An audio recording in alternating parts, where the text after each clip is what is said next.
Again, like I feel like the weeks are going by so fast and so much is happening. Like if you asked me like what I did this week on a specific day, I would either have to go to my notes, or not my notes, my calendar, or go to my camera roll to literally tell you because I can't remember what's been happening. Because sometimes the weeks just feel like they fly by and all of a sudden you don't even remember what you did. But this week I had the chance to catch up with one of my friends. I should have asked her.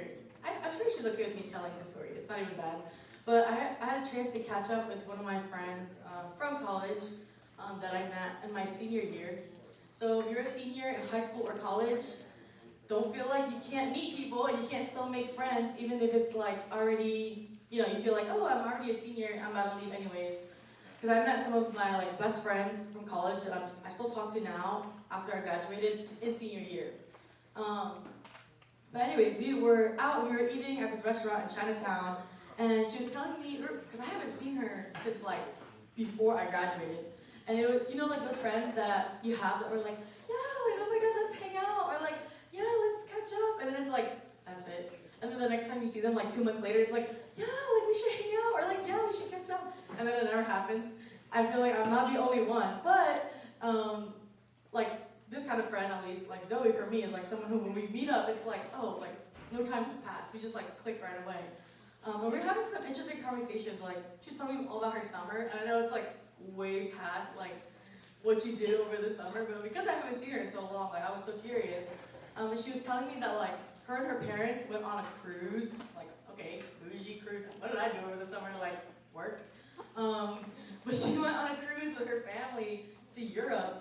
And they traveled to so many different cities, and so many different countries, and it was great until she got COVID.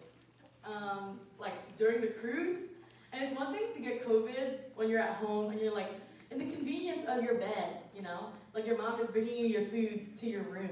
But she was stuck with COVID on a boat, and she wasn't allowed to leave because obviously what would happen was her family, they weren't gonna miss their excursions, they paid for all that money, So they would be in Greece, and then they went to Turkey, and then they went to all these different cities, and she would she showed me pictures. So I love to see pictures from all random people's days and stuff, and half of the pictures are her on the boat, or just pictures of she's yeah, this is Ephesus in Turkey, or this is Greece, but the view is from the boat. So that was really, I was dang, that's sad. But one of the places she did get to visit was Italy. She got to actually go around in Italy and walk around there. She was specifically in Venice. If you guys have ever been to Venice, I've never been to Venice, but apparently it's beautiful. And the roads and it's a small city. It's crammed. Half the city is on water, so it's small. You guys ever been on vacation? And this is what she was telling me, which is so funny. You ever been on vacation, especially for my girls, and you want to look so cute, so you got a nice cute outfit on, or for the guys, you got nice outfit on, I guess, and you're trying to figure out what shoes to wear, right? But you're on vacation, and it's oh, cute sandals, or cute, whatever, you want to wear something really nice looking. But when you're on vacation, sometimes it don't even feel like vacation. You're walking so much, and you're walking all day, right? Yeah. And she decided she's gonna wear these cute little sandals, and then she didn't even know the whole day she's walking 20,000 steps across the whole city. And one thing she was telling me was yeah, we would be walking so far just to get to one destination. It would take forever. And she was shocked at how many, in Venice specifically, how many, alleyways there were. And, when we think about alleyways in South Philly, we think about, I don't know, in Indo it's called, gumchill.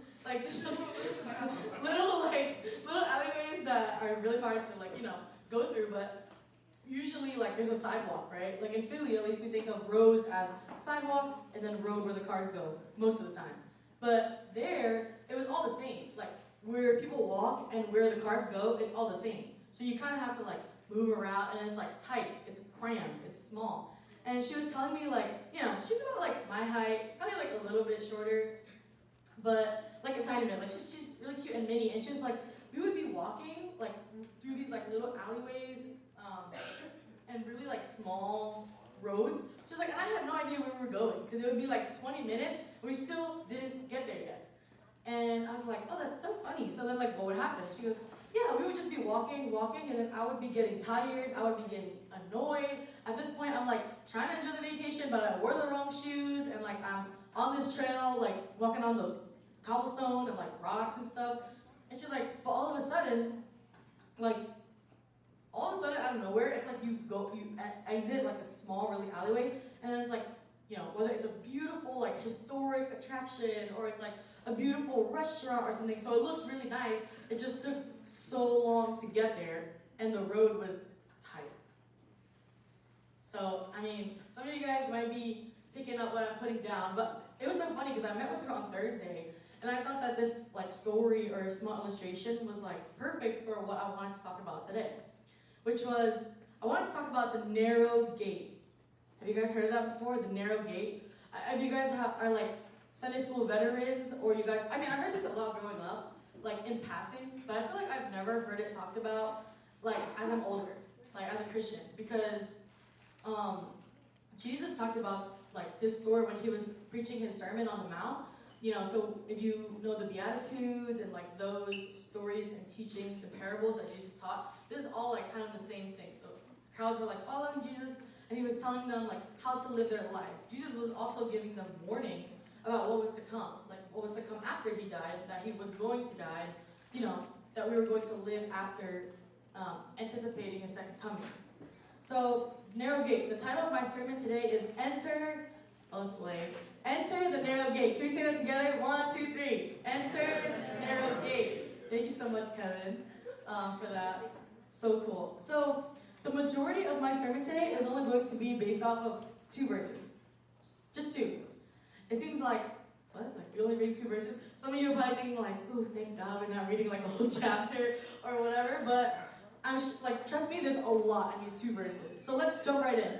3 lessons that I've learned about the narrow gate. Like, lessons that I learned growing up, Sunday school, but also in combination to like now as an adult. But like as an adult, just like learning more about the gospel too. So let's open up right away. Matthew chapter 7, verses 13 through 14 in the NLT version. So I'll read this to you guys. It says, you can enter God's kingdom only through the narrow gate. The highway to hell is broad. Okay, anybody? Don't be on the highway. And its gate is wide for the many who choose that way. But the gateway to life is very narrow and the road is difficult. And only a few ever find it. Amen? So, you know, just like 2 really simple verses that Jesus talked about. Highway to hell or tight, narrow road. Just simple, you know? But there's like so much in these verses that we're talking about. But the first thing I want to start off with that we were talking about, lessons about the narrow gate that I've learned. It says it right here. Like, number 1, thank you, is that most people, you're good. Most people choose the wide gate. Most people will choose the wide gate. Yes. Let's go back to that verse. Because we can look at it here simply, and it gives it to us plainly. Like, the highway to hell is broad. Like, okay. The majority, many will choose that way. So the majority is going to choose the broad way, the easy way. Like, the way that has many options and many roads that they can follow. So, some context and backstory about, like, what Jesus is talking about, right? I was, like, going through like my outline and kind of talking with Judah about my sermon. He was giving me a lot of like good ideas and just kind of like, I like to talk out loud. Anybody else like to talk out loud? Like think out loud, that's what I meant to say. Obviously we talk out loud.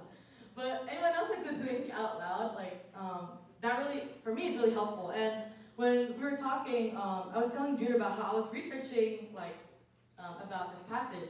And for context, like back then in Jesus' time, like most people, the way they traveled was by foot. The way they traveled was walking through many, many roads. One easy example is like the Israelites traveling 40 years by foot. They're not traveling by motorcycle, by car, like no Uber, like there's no way to do it. It's just by their own 2 feet.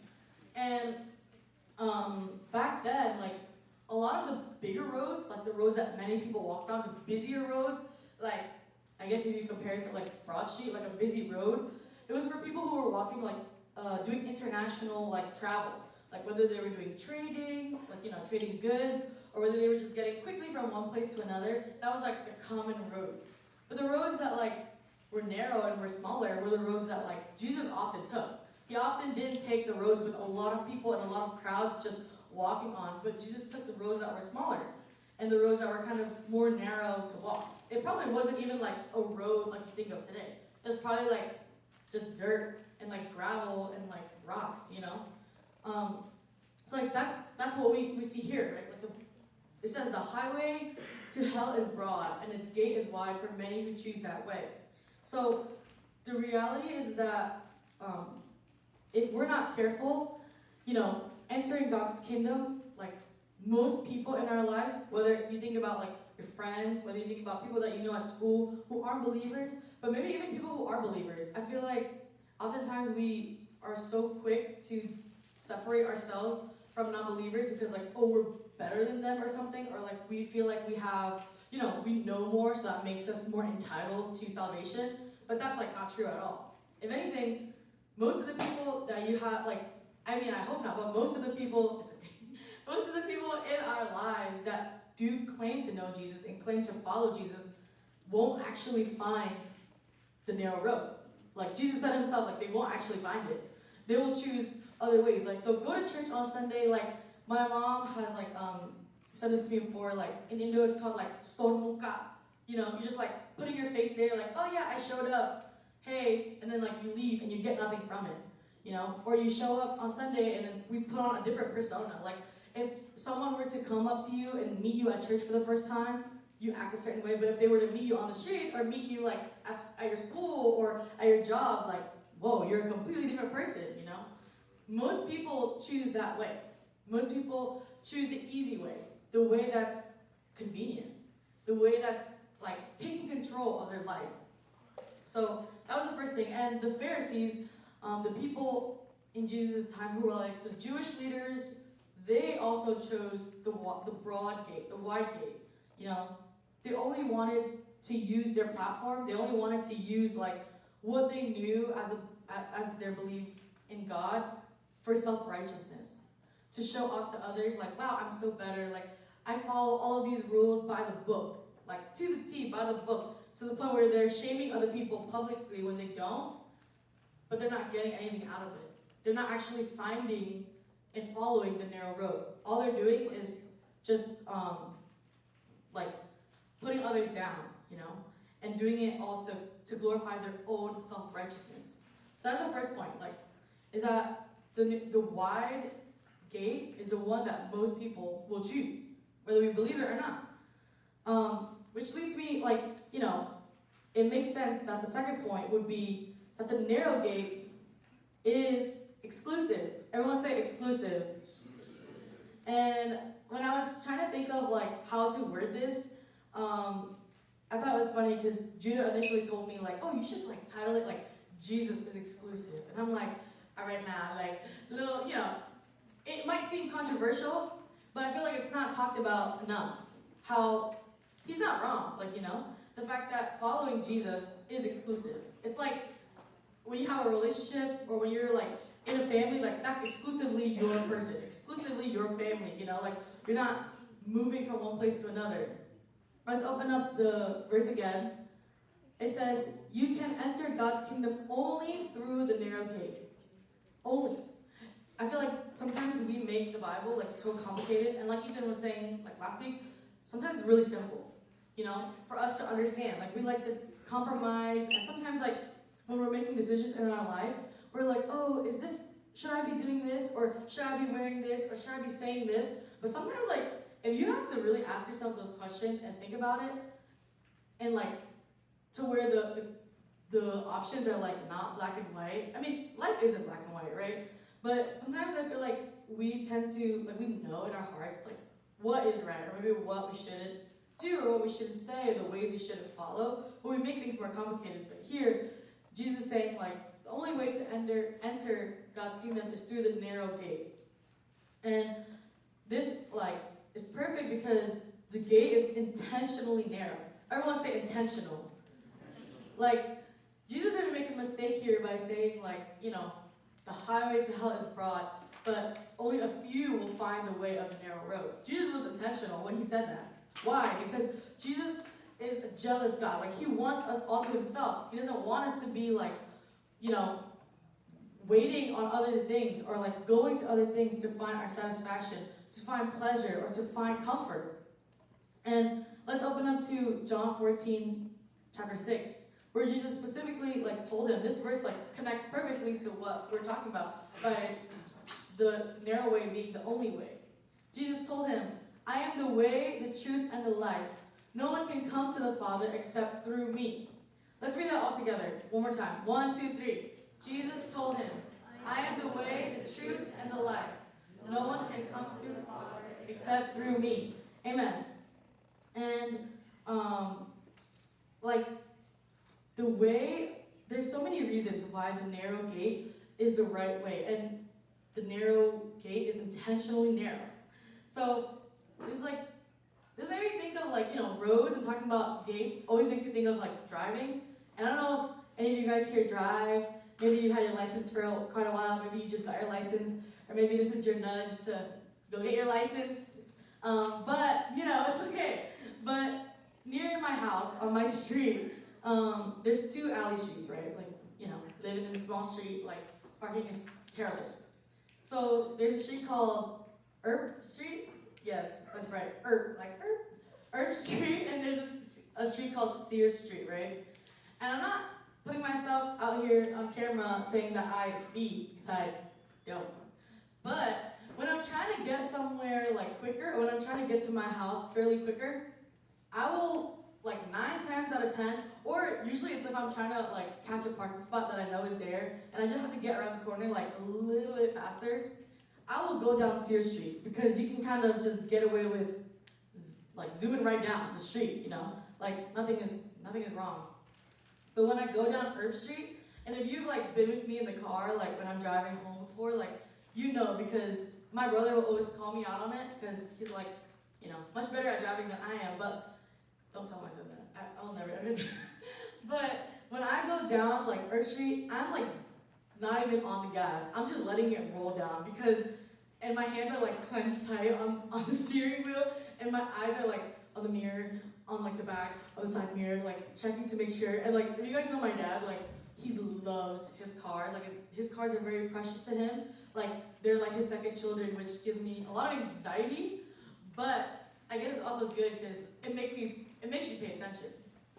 Another thing about the street being so small, being so narrow, you best believe that I'm not on the phone. You know how you turn the volume down in the car because it makes you see better, somehow, I don't know how that logic makes sense, but the volume is all the way down usually, and if someone's trying to talk to me, I'm just wait. Literally that happened yesterday with Celine, and I'm just wait. And if you are ever in a car with a friend who doesn't drive, sometimes they'll sit it forward. I'm you better sit all the way back because I need to see my mirror. I need all my, you know what I mean? Some of you guys are laughing, but it's true. The narrow street, the more narrow the street, the tighter it is, the less room you have to mess up, in a sense. The less room you have, because if you go too far, you're gonna hit the curb. If you go too far, you're gonna hit a boundary that you don't want to cross, that you can't cross because you're gonna get injured. Your car's gonna get dented, okay? And that's exactly the same illustration is true for our lives with Christ when we follow the narrow gate.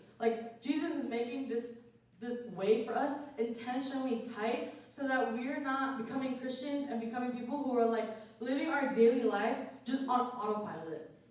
Just in the mundane, yeah, I know I'm a Christian, but that doesn't mean anything to me. I'm just zooming past down the street, not looking to my left, not looking to my right, not caring about how I'm acting, being reckless with how I'm living as a Christian. But because the road is narrow, you intentionally have to look to your left. You intentionally have to look to your right. You can't have things in your car or in your life that are too loud to the point where you, if someone's hey, you shouldn't be doing that, or hey, maybe you should try this, you're nah, it's okay, whatever. Nah, it's okay, I can't hear you, it's too loud. Distractions are too loud. So that's the part that I really wanted to hit on, is that Jesus made the road intentionally narrow for us because he loves us, because he wants to keep us safe, because he doesn't want us to dent our car. He doesn't want us to like mess up or go the wrong way, and it will cost us. And it doesn't reflect the life as a Christian and as a disciple of Jesus that he calls us to live. So that's why the narrow road is narrow intentionally. And that's why it's exclusive, because the only way to life that, like the verse was saying, like the only way is through Jesus. The only way is narrow, and not many people will find it. When I was talking about this sermon as well, like if you guys haven't caught on yet, like throughout the week, like I'll be talking to like multiple people, like talking through my sermon and talking through these points to just think out loud. And another thing that like someone brought up to me is like, can you pull up the verse again, like in Matthew chapter 7:13? The point that like is almost like so deep but so easy to miss is the part where it says, the highway to hell is broad, and its gate is wide for the many who choose that way. And I was like, why does it say like the highway to hell is so broad? Like, what does that mean, God? Like, what are you trying to say here? And someone was like telling me like, like think about it like, if you think about like 95 or 76, like when you're on 95, there's so many options, so many roads. Sorry, I'm talking about driving a lot, but there's so many like options. If you don't like sitting in one lane, you just swerve to the next. If you don't like going in one way, you just swerve to the next. And oftentimes, if you're like me on the left lane, you just swerving right past everybody. Like, you don't want to wait. But the highway to hell is broad. Another translation, the Message, was saying that don't take shortcuts with God. Don't try to take shortcuts and do things the fast way. I was talking through and they were like, oh yeah, the highway to hell is probably broad because there are so many sins in our life that can lead you down the wrong way. Eventually, ultimately to hell, like shortcuts in your life. There are so many sins that we can do that leads that way. But there's only one way that leads to life, which is through Jesus. And, it might seem like kind of intimidating, or it might seem like, dang, there's only like one option or the other. But the third point that I want to hit on is that this process of entering in the narrow gate is not like a destination, but it's a journey. It really is a journey that we have to continue to walk through. If you guys think about like a gate, if you think about like once you arrive at a gate, you think about like, oh, I arrived at someone's house, or I arrived at like a parking lot and I need to enter the gate, right? You've arrived there. But I think what we get mixed up, and what I also like never understood and realized either, is that Jesus is talking about like entering the narrow gate. He's inviting us to enter, but it doesn't just end once you enter. Once you enter, you gotta walk through. The gate is not actually like just a door, and once you enter, it's done. You don't just say, okay, I'm a Christian, and you get baptized, and you get saved, or you like cry at a worship night, or whatever it may be. You open the door, walk in, and that's it. It doesn't just end there. Jesus is saying like, you need to walk with me through life, through the journey. I think also something that's important to think about is, like as a Christian, like we don't want to get to a point where we're also like numb to this idea of like, are we on the narrow road? Are we on the wide road? Like you're not sure. And even though the road is narrow, like the story that I was saying with my friend, like Zoe, who was on the trip, she said the roads were narrow, but it wasn't empty. It was packed. There was a lot of people on those roads. They were like walking, and the more narrow the road is, the tighter you have to walk with people. The closer you follow Jesus, the tighter your circles get, but the closer you need to walk with people in order to get to that destination. Like Jesus is not saying, oh yeah, walk the narrow road with me. I mean, I'm going to be honest.